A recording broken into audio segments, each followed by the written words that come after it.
नमस्कार, आपका स्वागत है। मैं हूं आपके साथ ज्योति निषाद। बुलेटिन की शुरुआत करते हैं।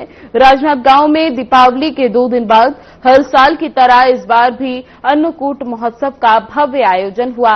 शहर के बालाजी मंदिर, मोतीनाथ मंदिर, महावीर चौक स्थित पंचमुखी हनुमान मंदिर समेत कई स्थानों पर भगवान को अन्नकूट भोग लगाया गया, जहां दूर दूर से श्रद्धालु प्रसाद पाने पहुंचे। भक्तों का कहना है कि भगवान के इस प्रसाद का स्वाद ही अलग होता है। इसमें आस्था का स्वाद है। मंदिर समितियों ने श्रद्धालुओं के लिए विशेष व्यवस्था की। वहीं भजन कीर्तन से पूरा माहौल भक्ति से सराबोर उठा।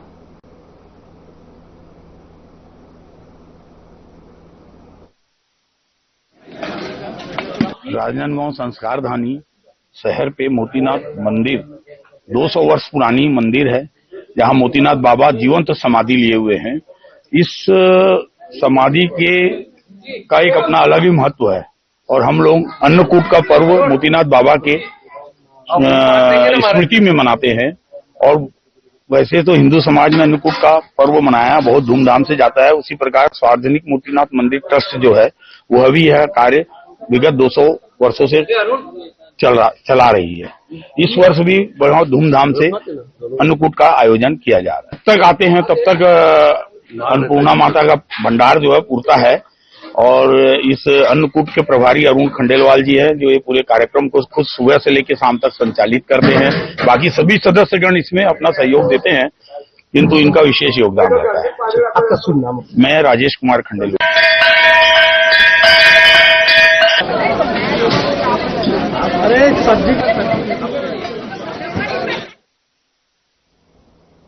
बीजापुर जिले के केडानार पंचायत और कैका पंचायत के मजदूरों से जुड़ा एक नया मामला सामने आया है, जिसमें तेलंगाना के श्रम एजेंट शीनू श्रीनिवास पर ग्रामीणों को धोखे से ले जाकर प्रताड़ित करने का आरोप लगाया गया।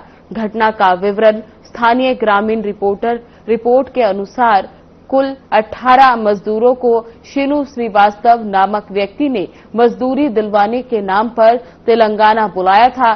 जब मजदूरी पूरी कर ली, वे लोग वापस लौटना चाहते थे और मजदूरी के पैसे की मांग की तो एजेंट ने उन्हें धमकाया, मारा पीटा और मानसिक रूप से प्रताड़ित किया।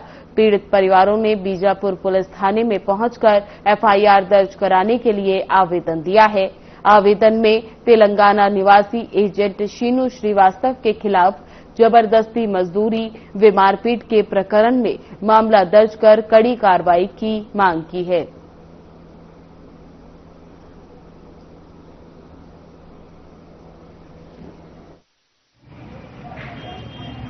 ग्राम चेरकंटी का रहने वाला निवासी हूं और इस मामले को लेकर आए कि हमारे साथी जो 2 महीने से जो तेलंगाना की ओर मजदूरी करने के लिए गए हुए हैं, जो अब वापस आना चाह रहे हैं लेकिन उनको आने नहीं दे रहे हैं। अब जिस जगह में काम कर रहे हैं उस सेठ के माध्यम से पता चला कि जो श्रीनिवास जो व्यक्ति यहाँ से लेके गया और उन लोगों को वहां पे छोड़ के आया, उसने बोला कि जो 5 लाख रुपए जो श्रीनिवास ने लेके गया उस पैसे का भरपाई जब तक नहीं होगा तब तक तुमको आने नहीं दूंगा करके वहां पे उनको परेशान करके रखे और आने नहीं दे रहे हैं। इस वजह से हम लोग इस कोतवाली थाना में आकर हम शिकायत दर्ज करने के लिए आए हैं। यहाँ के अधिकारी वो बोले कि अभी 1 दिन के अंदर में हम लोग इसका निर्णय लेंगे और उनको वापस लाने के लिए हम तैयारी करेंगे बोले।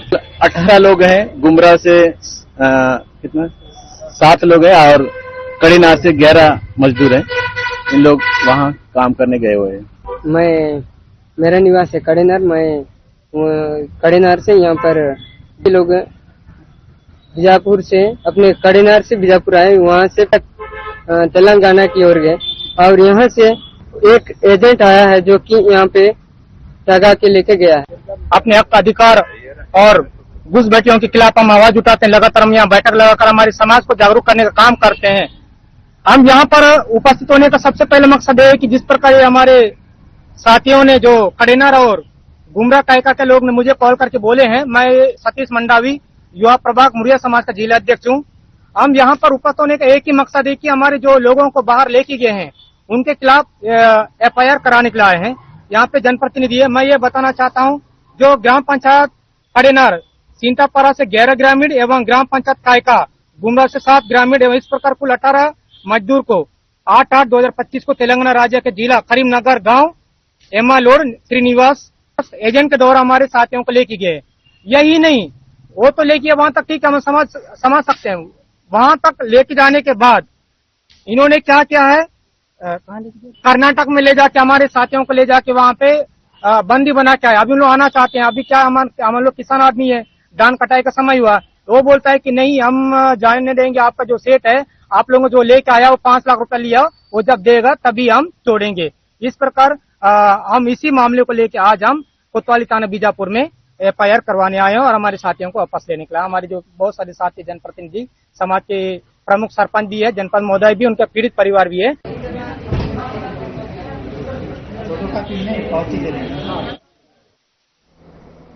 दीपावली की चमक धमक के बाद भी राजनांदगांव की रौनक थमी नहीं है। अगली ही सुबह जैसे पूरा शहर एक बार फिर उत्सव के रंग में रंग गया हो। सड़कों पर जय बूढ़ादेव, जय गौरा गौरी, जय शिव शंकर की गूंज सुनाई दी।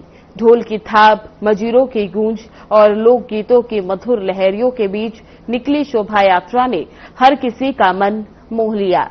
महिलाएं सिर पर गौरा गौरी की मिट्टी की सुंदर प्रतिमाएं लिए पारंपरिक वेशभूषा में नजर आईं, तो वहीं पुरुषों और युवाओं ने ढोल नगाड़ों की ताल पर जमकर थिरकते हुए आस्था का अद्भुत संगम दिखाया। गौरा गौरी को शिव पार्वती का प्रतीक माना जाता है। दीपावली के अगले दिन इनका विवाह रस्मों के साथ मनाया जाता है। रात भर घरों में पूजा, लोकगीत और नृत्य होते हैं और फिर अगली सुबह भव्य शोभा यात्रा निकाली जाती है। तालाब किनारे सामूहिक पूजा और फिर मूर्तियों का विसर्जन किया जाता है, जिसकी झलक पाने अलग अलग मोहल्ले से लोगों की भीड़ उमड़ पड़ती है। छत्तीसगढ़ की ये परंपरा सिर्फ आस्था ही नहीं बल्कि एक सामाजिक एकजुटता का संदेश भी देती है।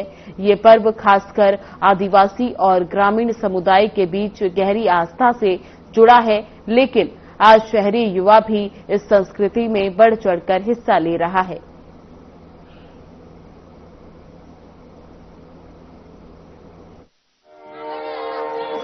इसकी तैयारी धनतेरस के दिन गौरा गौरी जगाया जाता है।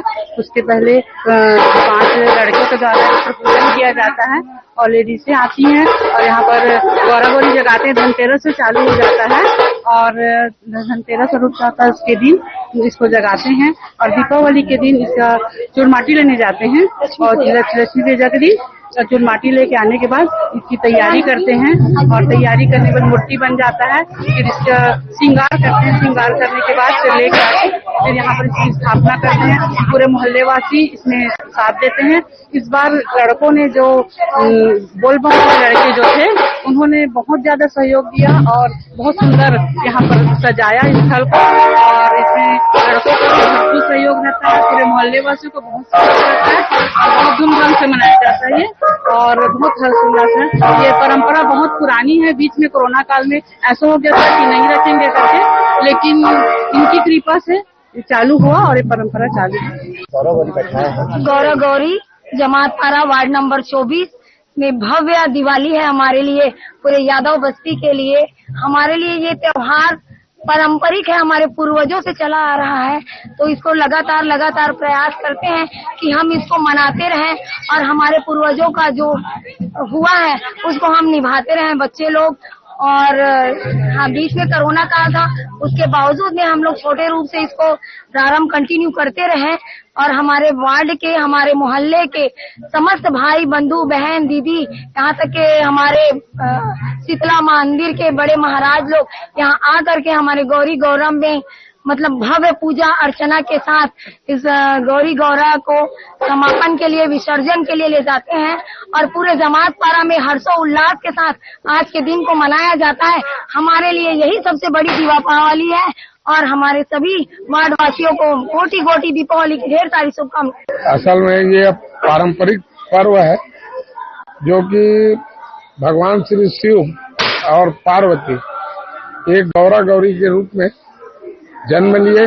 इनका आज के दिन विवाह हुआ था और यह पारंपरिक त्योहार जो है यहाँ पहले, सबसे पहले तो गौरा गौरी का जो चौरा यहाँ है वहाँ माता दुर्गा का मूर्ति स्थापित करते थे अर्थात आज से कम या 80 साल 70 साल से लगातार यह परंपरा चले आ रहा है।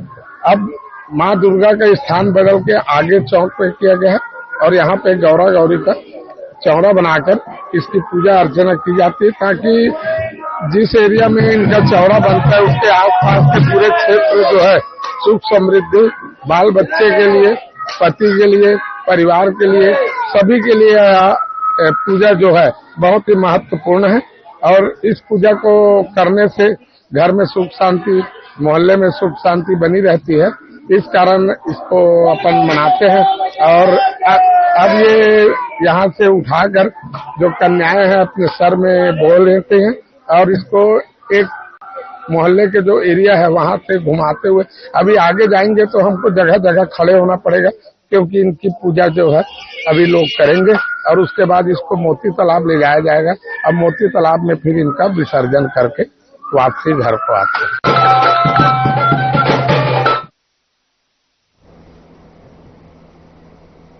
पुलिस स्मृति दिवस के अवसर पर राज्यपाल रेमेन डेका और मुख्यमंत्री विष्णुदेव साय राजधानी रायपुर स्थित राजीव स्मृति वन की शहीद वाटिका पहुंचे। उन्होंने अमर जवान स्तंभ पर पुष्पांजलि अर्पित कर शहीद वीर जवानों को नमन किया। उन्होंने शहीदों के सर्वोच्च बलिदान को स्मरण करते हुए उनके परिजनों के प्रति सम्मान और कृतज्ञता व्यक्त की। कार्यक्रम में उप मुख्यमंत्री विजय शर्मा, विधायक मोतीलाल साहू, अतिरिक्त पुलिस महानिदेशक विवेकानंद सिन्हा सहित वरिष्ठ पुलिस अधिकारी शामिल रहे।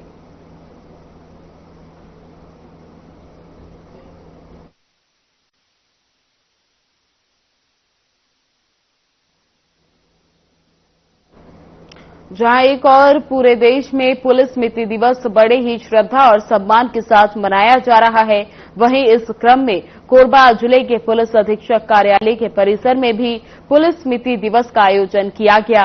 इस दौरान जिले के वरिष्ठ पुलिस अधिकारी, पुलिसकर्मियों और पुलिस कर्मचारियों ने देश की सुरक्षा में अपने प्राणों की आहुति देने वाले वीर सपूतों को नमन किया। कार्यक्रम की शुरुआत सहित स्मारक पद पुष्प अर्पित कर और 2 मिनट का मौन रखकर की गई। इसके बाद उपस्थित अधिकारियों ने पुलिस बल के उन जवानों के प्रति अपनी श्रद्धांजलि व्यक्त की जिन्होंने देश की अतिरिक्त सुरक्षा, सीमाओं की रक्षा और जनता की सुरक्षा के लिए अपने प्राणों की परवाह बिना किए सर्वोच्च बलिदान दिया। इस अवसर पर पुलिस अधीक्षक ने बताया कि पिछले 1 वर्षों के दौरान देश भर में पुलिस विभाग और केंद्रीय सुरक्षा बल के अनेक जवानों ने आतंकवाद और अन्य एक सामना करते हुए इस कार्यक्रम के आयोजन में पुलिस प्रशासन, जिला प्रशासन और पत्रकारगण मौजूद रहे।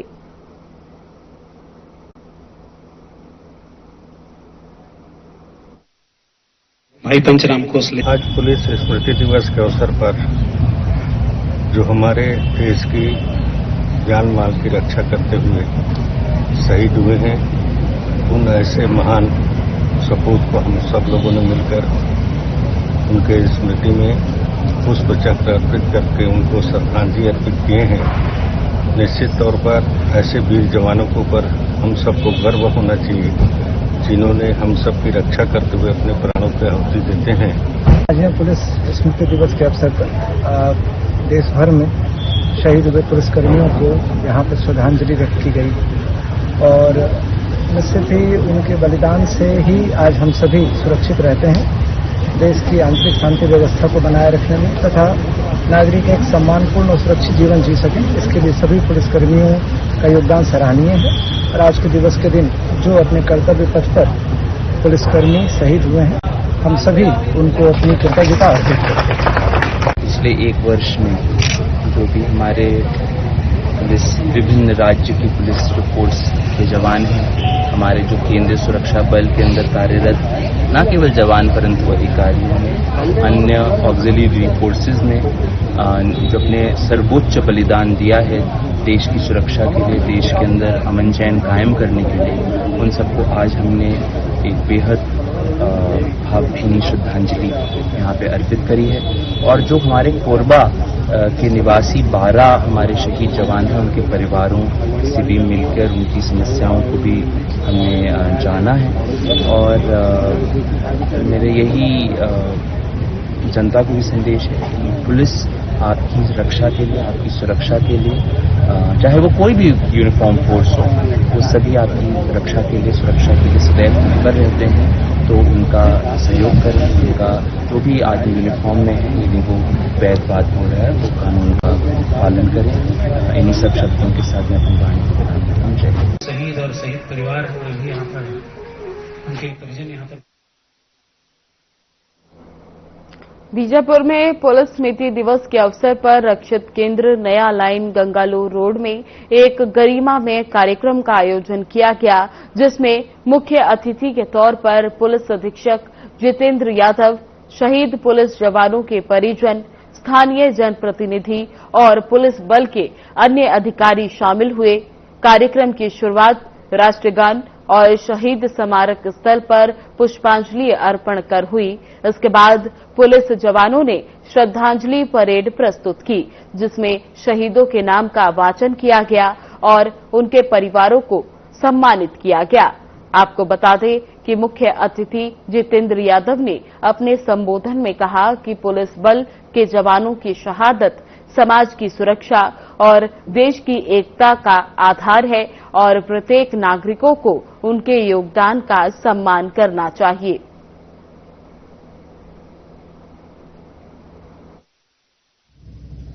देखिए, आज 21 अक्टूबर जो पुलिस कमेमोरेशन डे शहीद दिवस के रूप में मनाया जाता है। आज के दिन ही सन 1959 में सीआरपीएफ के 10 जवान लद्दाख हॉट स्प्रिंग में शहीद हुए थे, जिसके याद में इस हर साल सभी हम शहीद जवानों की स्मृति में दिवस को मनाते हैं। इस साल पूरे देश में 191 पुलिस के जवान और पैरामिलिट्री के जवान शहीद हुए हैं, जिसमें छत्तीसगढ़ के 16 जवान और सीआरपीएफ के 9 जवान शामिल हैं।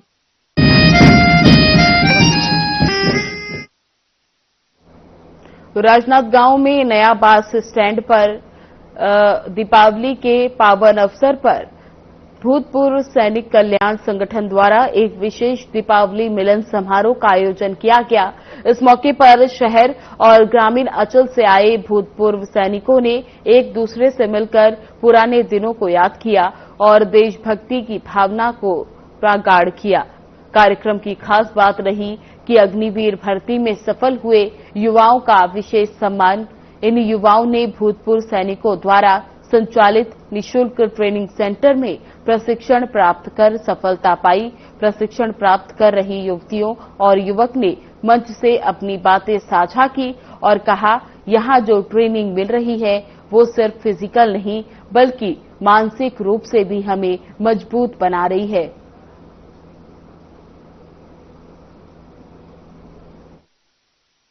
सर, मैं 2020 में रिटायरमेंट होकर आया था और 20 में आने के बाद मैं घर पे ही था। तो हमारे पहले गांव में करमतरा गांव है, वहां पर एक भैया हैं, उनका आज भी आभार व्यक्त करता हूं मैं।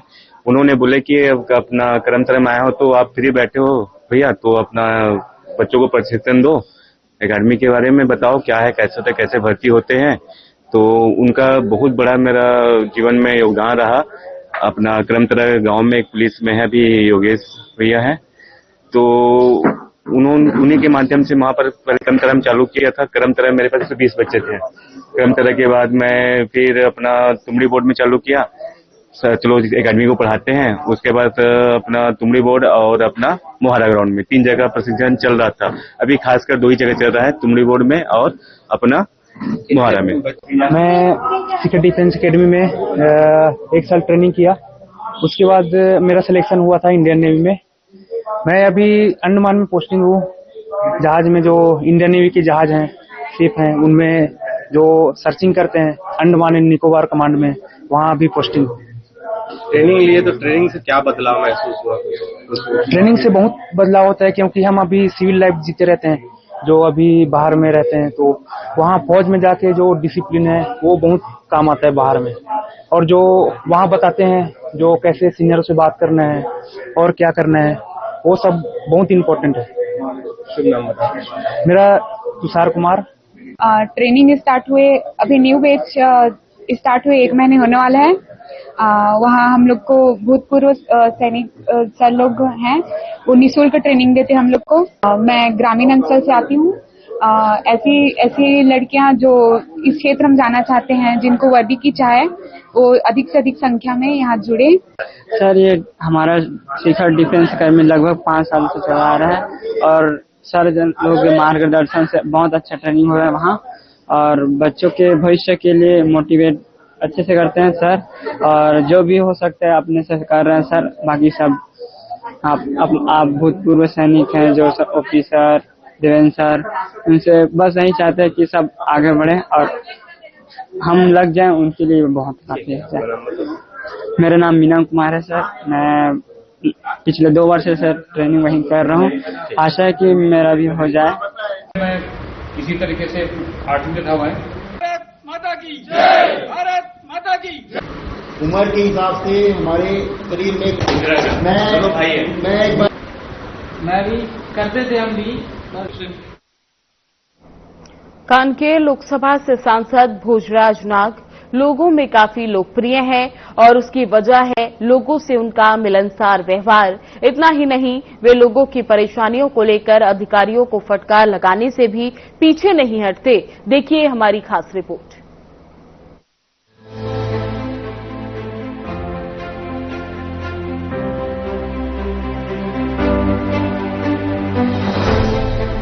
कांकेर लोकसभा से सांसद भोजराज नाग अपने तेज तर्रार अंदाज के लिए जाने जाते हैं। सांसद भोजराज नाग से हमारे जिला ब्यूरो अनिल कुमार नेताम ने खास बातचीत की है। इस दौरान सांसद ने केंद्र सरकार और राज्य सरकार की महत्वपूर्ण योजनाओं को अंतिम व्यक्ति तक पहुंचाने की बात कही। साथ ही माइंस प्रभावित गांव में भी जाकर लोगों से मिलते हैं और उनकी समस्याओं को जल्द से जल्द पूर्ण करने की बात भी कहते हैं। अपने तेज तर्रार अंदाज से जाने जाने वाले सांसद कांकेर लोकसभा से भोजराज नाग जी इस वक्त हमारे साथ मौजूद हैं। उनसे बात करेंगे क्योंकि वे लगातार क्षेत्र में, अपने संसदीय क्षेत्र में दौरा करते रहते हैं और आमजन से मिलते हैं। आमजन से इनकी क्या चर्चाएं होती है और किन किन समस्याओं को सांसद जी के पास रखते हैं, इन सभी पहलू पर बात करेंगे। सांसद जी, आपका बहुत स्वागत है हमारे चैनल पे।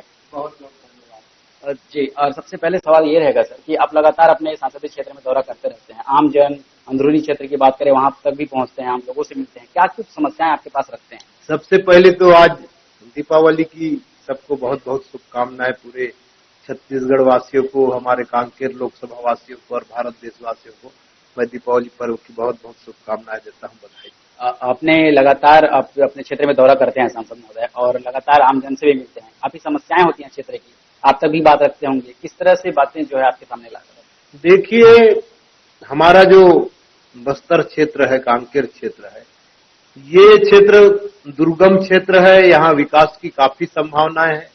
पिछले कई दशक से यहाँ नक्सलवाद का दंश झेल रहा क्षेत्र है। इसके कारण हमारे क्षेत्र में जो विकास होना था वो विकास नहीं हो पाई है। आज भी मूलभूत सुविधाएं को लेकर के वहाँ के आम जनता काफी त्रस्त है, परेशान है। इसलिए हम ऐसे क्षेत्रों में जाते हैं और क्षेत्र की जो जनता है उसकी मूलभूत समस्या है, उसको कैसे निराकरण हो, इसका प्रयास करते हैं।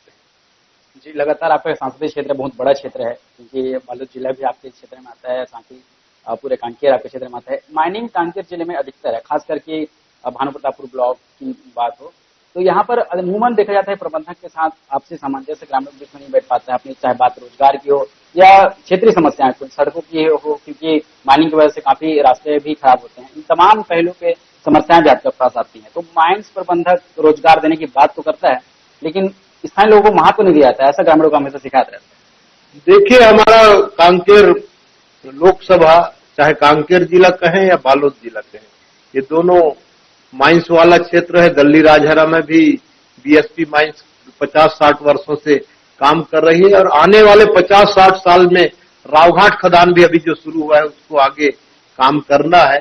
लेकिन हम माइंस प्रभावित जो गांव है, जो क्षेत्र है, वहां पे जाके देखते हैं तो वास्तव में वहां सड़क नहीं है, पानी नहीं है, बिजली नहीं है, शिक्षा, स्वास्थ्य, वहां की जो मूलभूत समस्या है उसमें अनेक परेशानी है, दिक्कत है। इसी बात को लेकर के मैं अभी लगातार कुछ दिनों से, चाहे वो निजी माइंस के क्षेत्र हो, चाहे बीएसपी के हो, चाहे अन्य माइंस के क्षेत्र हो, ऐसे प्रभावित गांव में जाकर के जो भारत सरकार की गाइडलाइन है प्रधानमंत्री माननीय नरेंद्र मोदी जी को मैं बहुत बहुत बधाई और शुभकामनाएं देता हूं कि उन्होंने जो गाइडलाइन तैयार किया है कि वहां के जो 70% वहां के रॉयल्टी के राशि का, CSR के राशि का उस क्षेत्र में, उस गांव में विकास होना है, और ये सब हो नहीं रहा है। इस बात को लेकर के मैं यहाँ के जिला प्रशासन को, माइंस प्रबंधक को अवगत कराया हूं।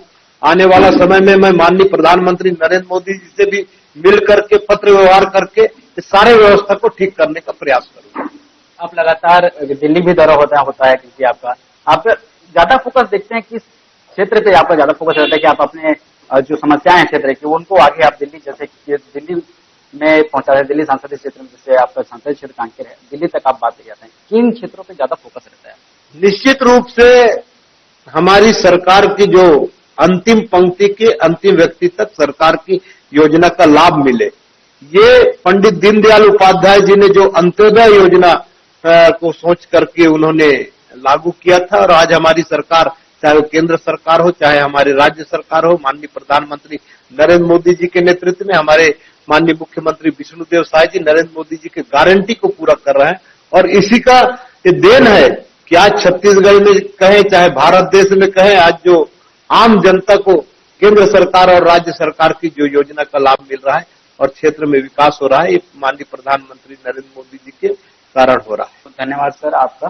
तो ये थे सांसद भोजराज नाग जी, जो अपने तेज तर्रार अंदाज से भी जाने जाते हैं, क्योंकि क्षेत्र की जो समस्याएं होती हैं उनके निराकरण नहीं होता। जब शिकायत सांसद जी के पास आता है तो वे अधिकारियों को भी फटकार लगाते हैं, क्योंकि जो सरकार है वो भाजपा की सरकार है, और जो अंतिम व्यक्ति जो बसे होते हैं, क्योंकि जो संरक्षण की योजनाएं हैं उनको अंतिम व्यक्ति तक पहुंचाया जाए, इनका पूरा ख्याल रखते हैं और अपने संसदीय क्षेत्र में लगातार दौरा भी करते दिखते हैं सांसद महोदय। कैमरामैन शिवम के साथ अनिल नेताम, हर खबर छत्तीसगढ़। सांसद भोजराज नाग अपने संसदीय क्षेत्र में लगातार दौरा करते हैं। वे लोगों की समस्याओं पर अधिकारियों को जमकर फटकार भी लगाते हैं, और उनकी यही कार्यशैली उन्हें दूसरों से अलग बनाती है, जिससे वो जनता में काफी लोकप्रिय हैं। Bureau report.